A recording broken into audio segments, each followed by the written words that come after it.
परशुराम बारिक BJP general media cell संयोजक। आज Bharatiya Janata party तरफ यशस्वी प्रधानमंत्री नरेंद्र मोदी एवं आमर प्रिय नेता ओडिशार रत्न केंद्रमंत्री धर्मेंद्र प्रधान आह्वान क्रमे समग्र राज्य एवं समग्र देश रे आज सोमनाथ स्वाभिमान पर्व पालन करा जाउछि।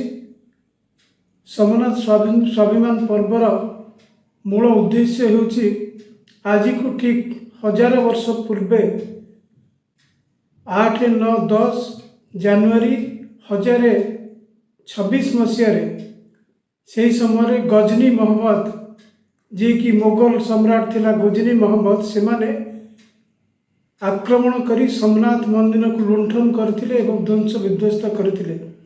आज 1000 वर्ष रे परिणत होइछि। 1000 वर्ष पूर्वे ये जो भाव से मंदिर को लुंठन करथिले एवं मंदिर को ध्वंस करथिले आज ताको मने पकेवा पई एवं समग्र देश रे भारत एक हिंदुस्तान हिंदू प्रवण देश से समस्ते जानिबार आवश्यकता अछि।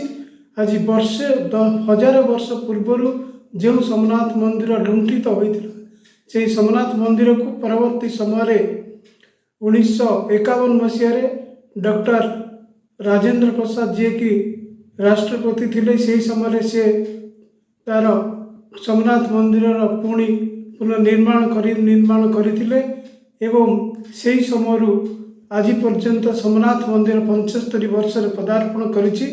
आज यशस्वी प्रधानमंत्री नरेंद्र मोदी सोमनाथ मंदिर पुनरुद्धार कार्य मध्य बहु मात्रा से कराइछन्ति एवं सोमनाथ मंदिर इतिहास सोमनाथ मंदिर विषय जानिबा पई आज सोमनाथ स्वाभिमान पर्व समग्र देश रे पालित होछि।